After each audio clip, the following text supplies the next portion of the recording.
currently cater to a small, if not limited, number of clients, and that more DATRCs should be present within a specific region. Here, the DATRC in Balay, Bukidnon, as an example, as you can see on your screen. This is in Northern Mindanao, Wellness and Reintegration Center.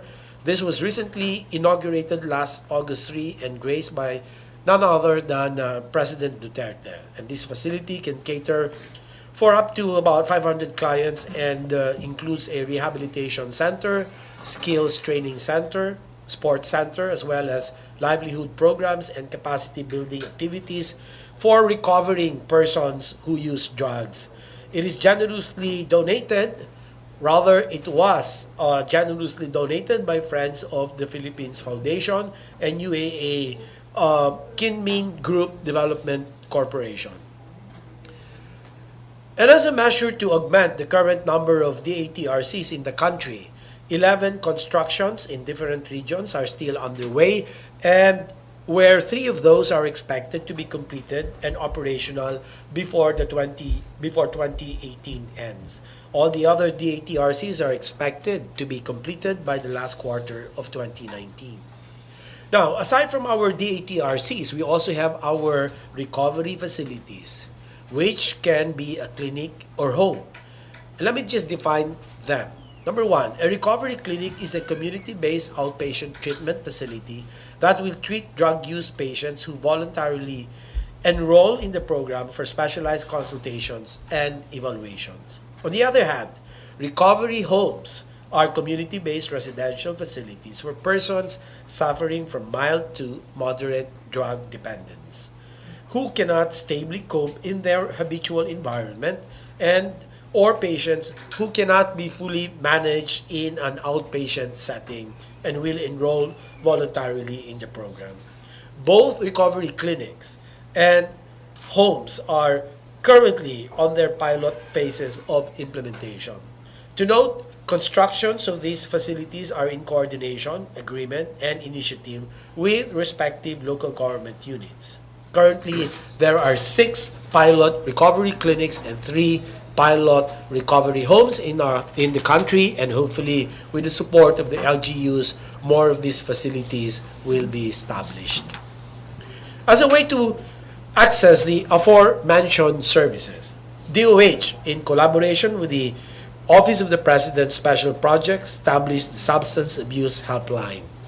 And this offers free and confidential advice, information, and support and referral for individuals and family members facing substance abuse disorders, as well as for the communities and general public using a variety of technology-based platforms. Services include call and inform, basic screening, and refer. And as we speak, there are 4 agents available to receive calls from the clients between 8 a.m. to 5 p.m. And their call center is housed in the Department of Health, but for security reasons, its exact location, cannot be disclosed. And looking forward, DOH aims to have a total of 12 agents by 2019 and exploration of other technology-based platforms such as mobile apps or SMS self-service options and website will also be taken into consideration to ensure a wider reach.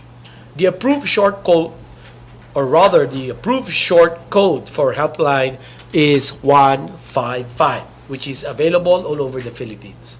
However, certain call charges are employed depending on your telephone or mobile company, but the DOH is looking for an arrangement where this will be made free of charge. This is the social media card used in the dissemination and marketing of helpline. This includes the hotline 155 as well as other services that may be linked to substance abuse queries such as smoking cessation lines and mental health services. To emphasize, the slogan reads, "Talikuran ang droga." Sa pagbabago mo, may handang tumulong sa iyo.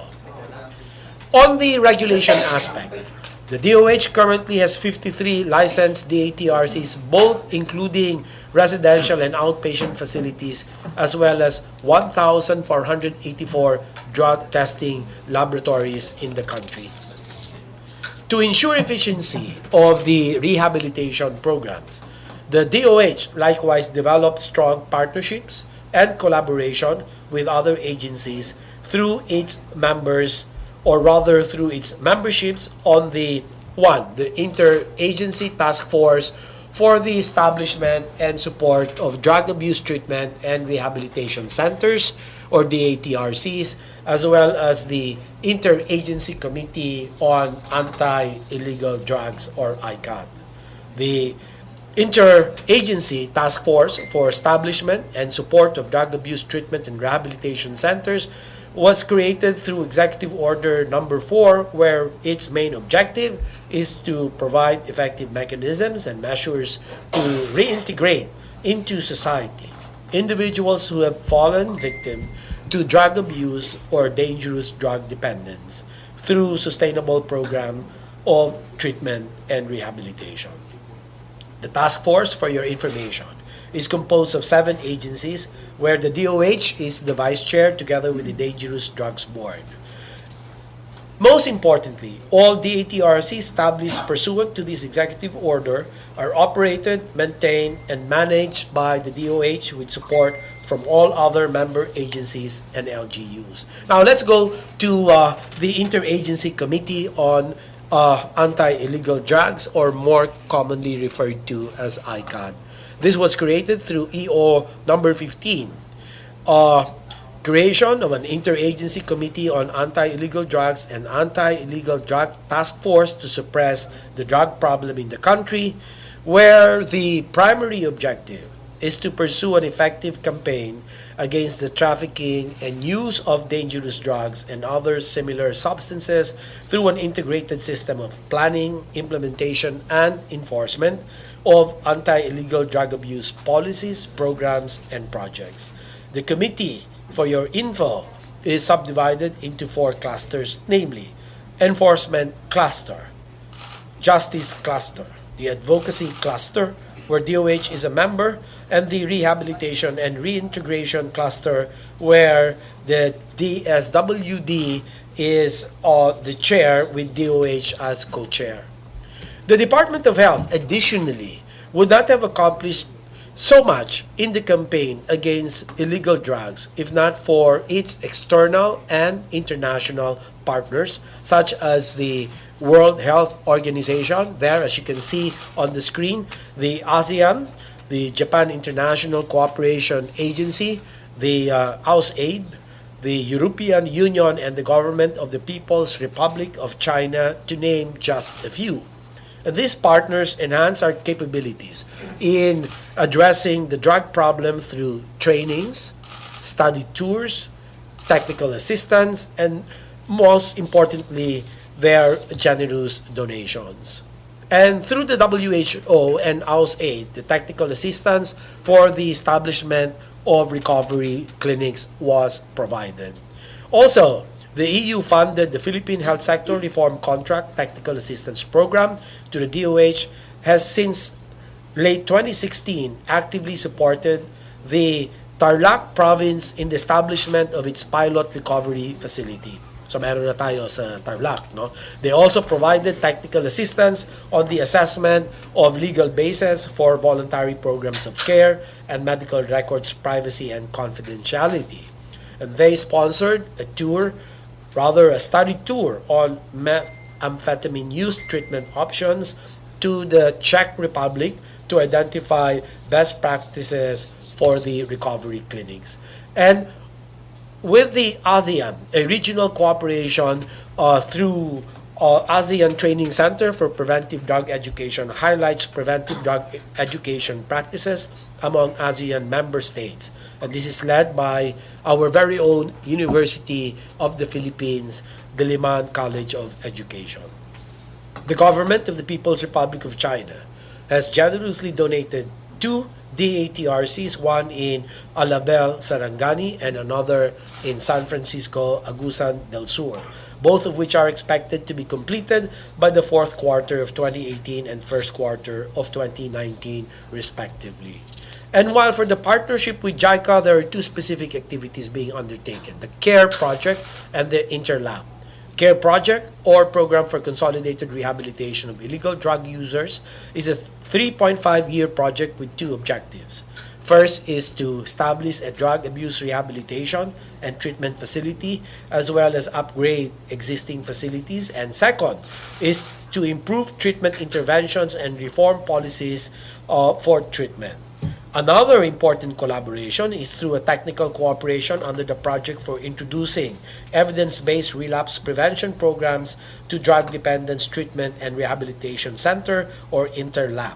This is a 5-year program with the goal of establishing a relapse prevention model and a training program for nationwide dissemination. Now, let's go into the area of donations.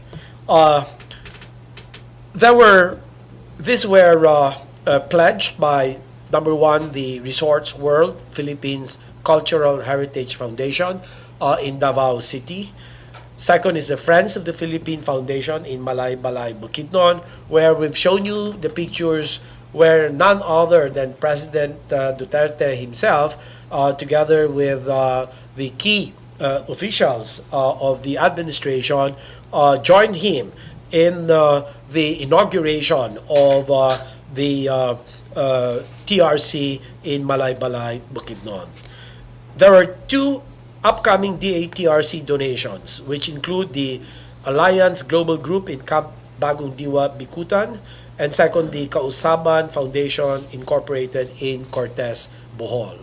Now, insofar as the way forward is concerned, your DOH and Dangerous Drugs Abuse Prevention and Treatment Program envision to transition from a drug abuse or dangerous drugs abuse and prevention and treatment program to substance use disorder prevention and treatment program, and ultimately into a bureau that will also help address not just drug abuse, but also alcohol abuse, and also mental health services shall be provided.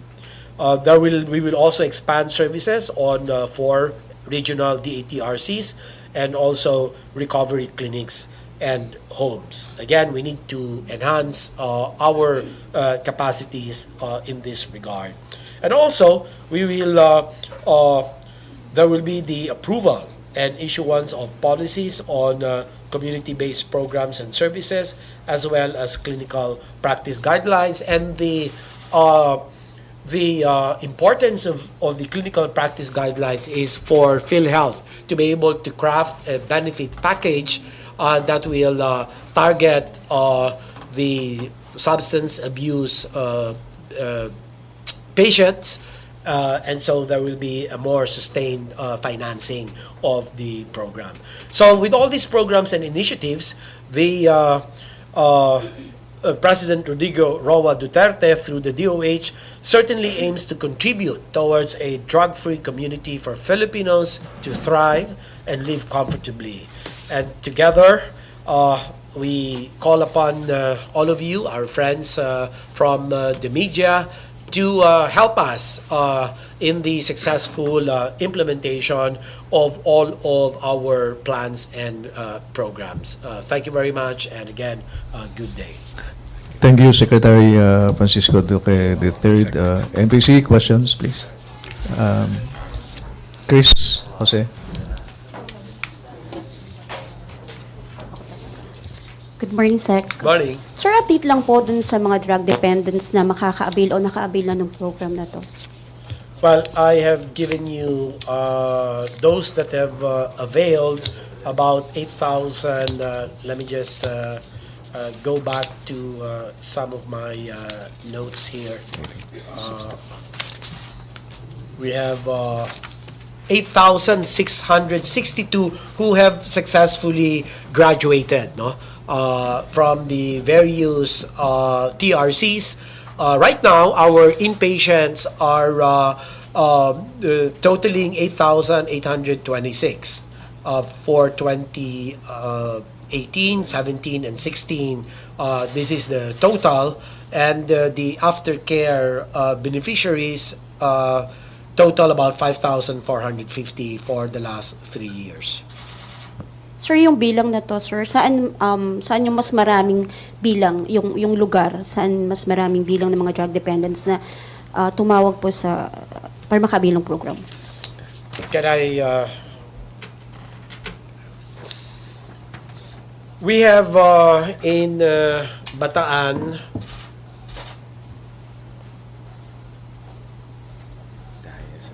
well, the highest is in Bataan, as using a metric, which is percentage occupancy rate for the DOH DATRCs.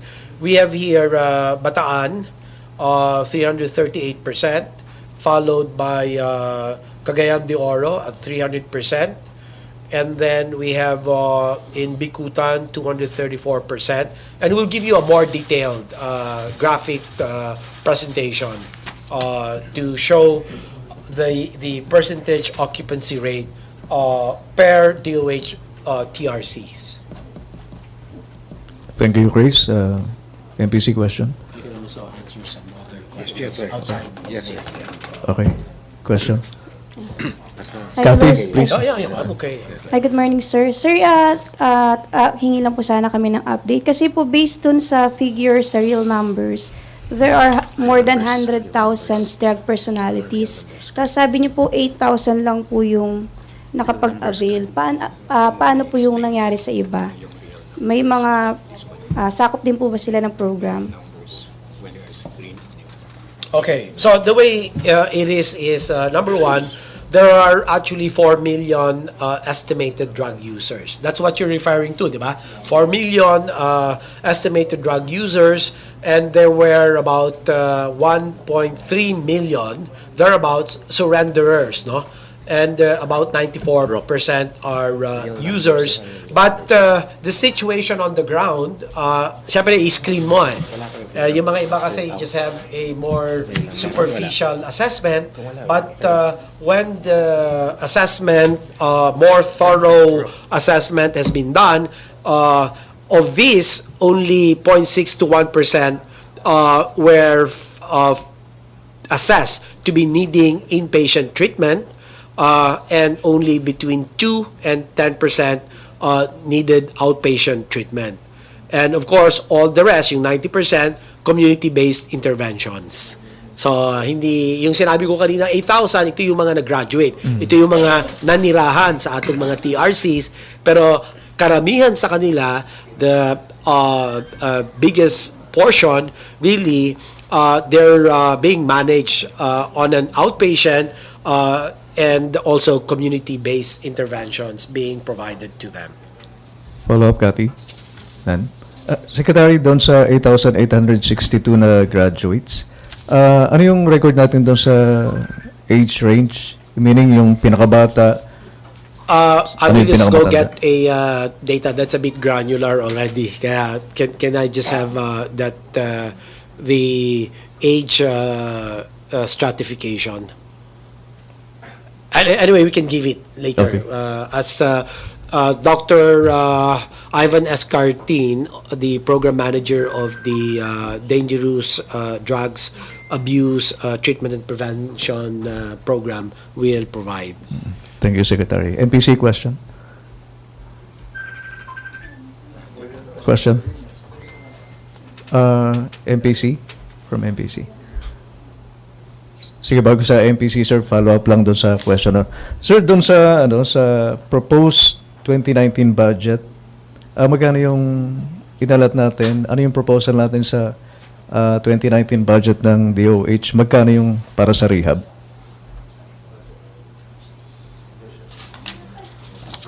Okay, our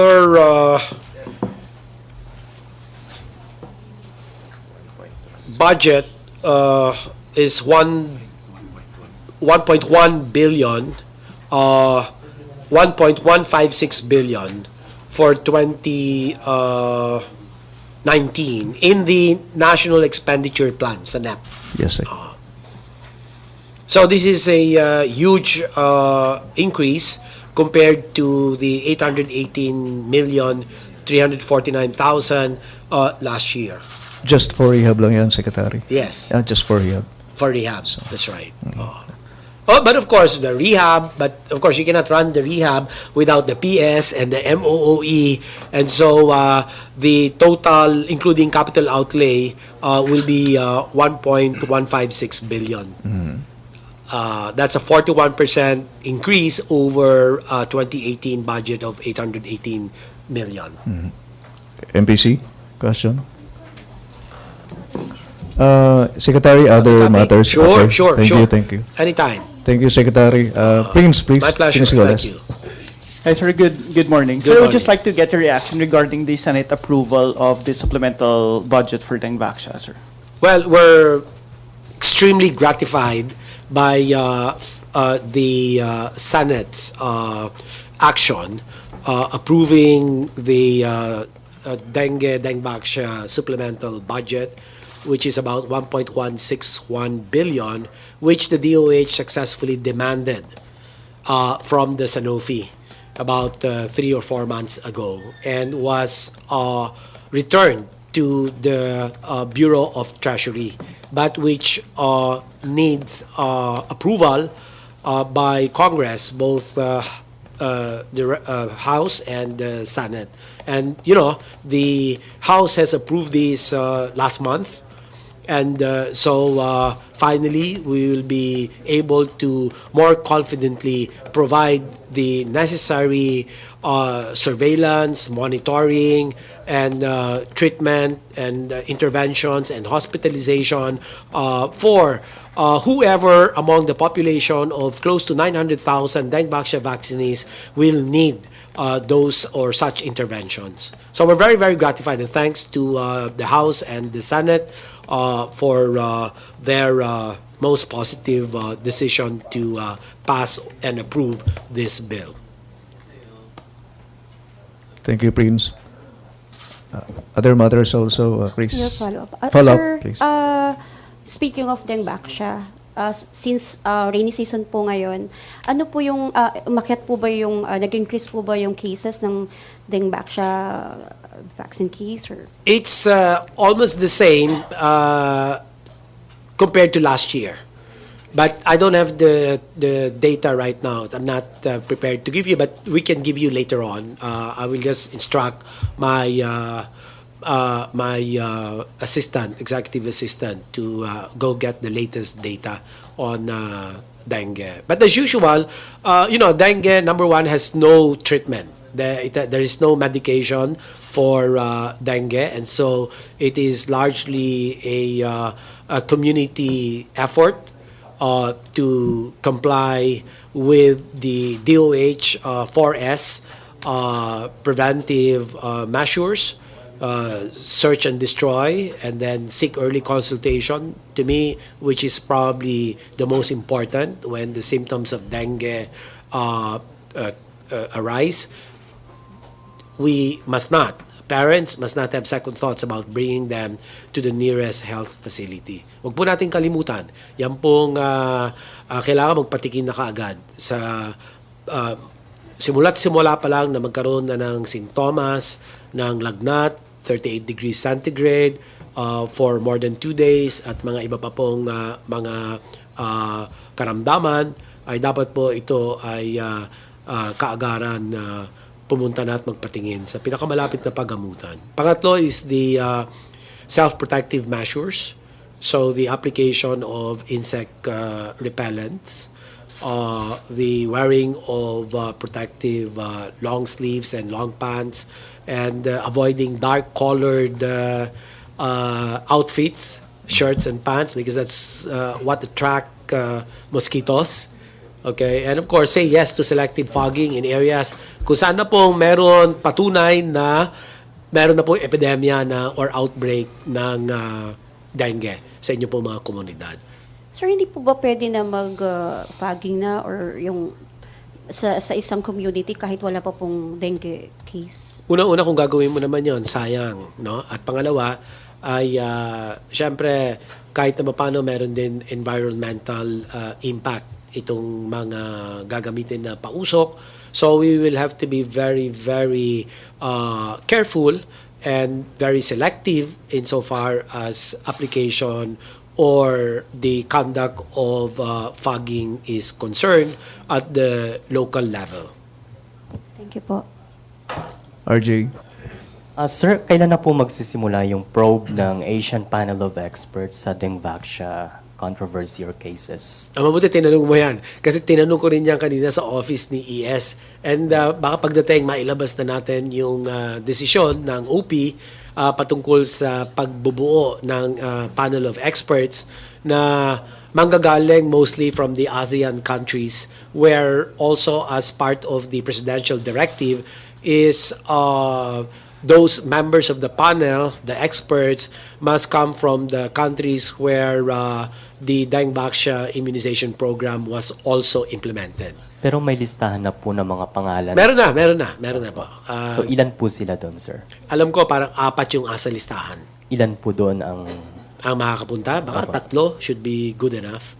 Okay po, sir. Usually, it should be odd number para kung may stalemate, at least, kasi kung even, magkakaproblema, baka mag-order ka na naman ng panibagong member, kumuha ka na naman ng panibagong member. Gawin na natin 3 para May matapos timeline po ba tayo sa probe na ito? Like, how long will this take? Well, as soon as possible. These are experts. They have the technical proficiency to study, to review all the documents, and to put together a report. Thank you, sir. Thank you, RJ. MPC questions? If there are none, Secretary Duque, thank you so much. PCO Assistant Secretary Mon Colaping, thank you. Back to main studios of Radyo Pilipinas and PTV4. Thank you very much. Maraming salamat.